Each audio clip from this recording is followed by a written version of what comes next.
Today I'm in conversation with leadership scholar, leadership and executive coach, thought leader, Sophia von Laer. Please help me welcome Sophia. Welcome, Sophia. Oh, hi, Mohammed. Actually, please call me Sophie. Sophie, It's a lot. Yes, thank you so much. Thank you for having me. I'm so happy to be here. where were you? What happened? Who were you surrounded with that inspired you to do what you do today?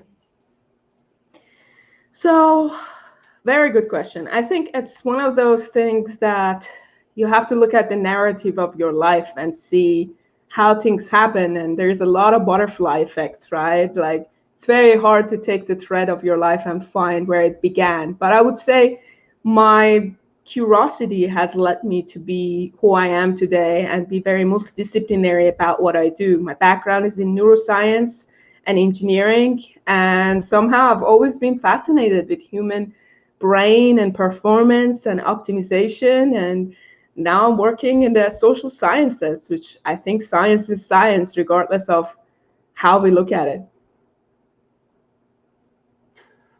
Sophie, what are top three mistakes to avoid?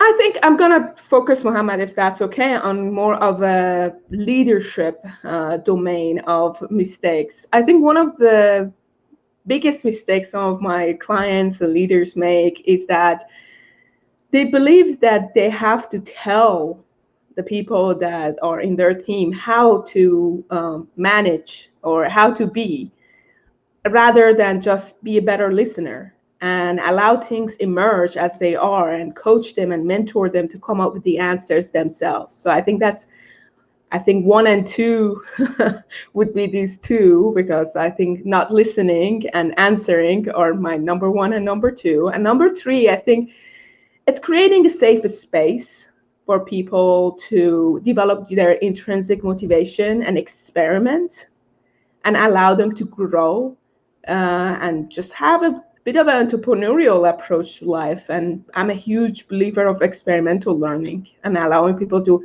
have that. And I think creating safety is a precursor to that. What are your greatest failure story? What did you learn and how did you recover from it? Mohammed. Okay, so greatest failure story. I've been thinking about this question for a while now, and I think one of my greatest failure stories has been recently. And it might not be big when I tell your audience, but for me, it's a kind of a thing. I have at times in conferences or in situations tried to oversell myself. And I think it comes from a place of, one of my mentors always mentioned this, I don't see my worth as being a cornerstone of who I am, and rather a kind of a variable of the condition, and try to adhere to people's needs and wants and, code switch too much, rather than just be who I am and stay true to myself and be authentic. I think overselling and over branding, and I would even put it at over being, it's not always the best thing. Must be something that we can look back and try to learn from. What are your top three success secrets and that others can follow? Of course. So top three success secrets. One of them, I think, is my attitude towards life in general. And I have a very almost gamified way of looking at life. I look at it as challenges, as game on, and very much create ways to look at life, not take it too seriously. So that way of gamification, I use that, the psychology of gamification, in my everyday life and come up with really fun little things to do throughout the day to make the things that are usually mundane kind of joyful and happy. My second success, I think, is due to my reflection ability. I think I do a lot of metacognition, Mohammed. I think I look at my challenges and my behavior and my reactions after the fact. So I do a lot of personal lesson learn, and take a lot of notes and journaling. I think reflection is a big deal of learning from your mistakes. And the third success, I think, is just genuinely believing in people, believing in their goodness, and seeking for help when I need help, and helping others when they do. So have a very kind of a equilibrium of relationship with life, and allowing things to happen and help others as I seek for help. So I think being humble. Sophie, we are entering into quick questions and quick answers round. Are you ready for it? Absolutely. Please What do you go for want it. to be remembered for? A multidisciplinary, curious soul that created leadership phenomena that other people have not thought about. How do you overcome a challenge life throws at you? Um, by taking myself out of the equation and looking at it objectively.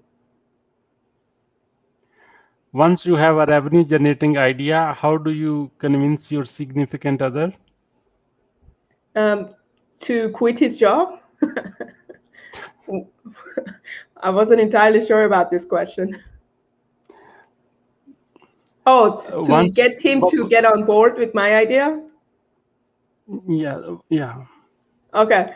I think I'm blessed with a fantastic significant other who is crazier than I am and more entrepreneurial. So I don't think, Muhammad, I would have tons of problem with my husband. What do you want to do when you grow up? Oh, fantastic question. I want to start a place for leaders to come and be able to use all the latest brain technology and learn and become and design who they are through use of a lot of interesting new ways of changing their way of being. So I'm looking for like I want to call it wellness center, but it's more than that. It's becoming center. Who is your living mentor and what is the impact they have on you? Dr. Natalia Picciotto, who was one of my professors at George Mason University, she's my mentor for life, and that's because she taught me to be fearless. I did, excuse me, several brain surgeries because she believed in me as a undergrad, and she allowed me to do things that I would never imagine I could do, and that allowed me to be confident about my abilities and moving forward, develop self-efficacy. What are you grateful for today? Being alive, Muhammad. I think that's the biggest thing. Being in the process of living. It's a huge blessing. I'm grateful to God for allowing me to be here and having this opportunity to talk to you and have a voice. Why is being impactful important to you? I think we are designed, we are created. That's our mission. That's our ikigai. That's our way of being as creatures, to leave a footprint behind. So I think that's my duty, like everybody else, to leave this earth with something that other people can use. It goes back to my philosophy of helping and getting help. And if I can leave life with a tangible, sustainable, helpful way of looking at life, I think I've done okay. How do you start your day? I actually have this habit of listing 3 things I'm grateful for in the morning. So I open my eyes and think about 3 very important things that I'm most grateful for. Some days are better than the others, as you can imagine. I have more tangible, interesting things on the list. And some days they're as simple as, okay, I got to open my eyes, another day, another blessing. Who is your ideal client? My ideal client are people that enjoy life and enjoy learning, and we can have a moment of co-creation and grow together, and I can teach them, they can teach me, and they have big dreams. I like ambitious people because I'm very ambitious. What is the advice you would give to your younger self? To mitigate my negative self-talk, I was very hard on myself growing up, and I was much of a perfectionist, and I had a lot of things that I told myself that weren't kind or compassionate. So I've done a lot of work to mitigate my negative self-talk, and I would tell my younger self to do it faster and sooner and be nicer to my inner child. How can we support you? You're already doing it, Mohammed. I appreciate this conversation, but if anybody wants to, find me on LinkedIn, I am there and always willing to hear people's story and see how I can help them. What would you say about your guest experience on the show? I think you're a fantastic host, and I think you've asked very important questions in such a precise manner, so I appreciate it. What would you say as a final word? Final word.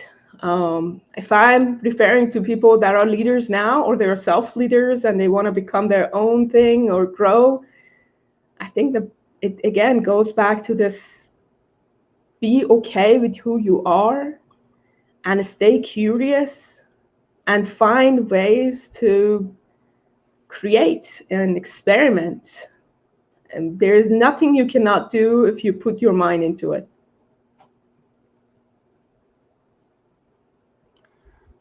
Sophie von Laer, thank you so much for your time and wisdom with us. On the behalf of Entrepreneur Empowerment Club and our entire team, really appreciate you. I hope our path cross again with another guest. Until then, you have a great time. Thank you, Mohammed. It was a pleasure.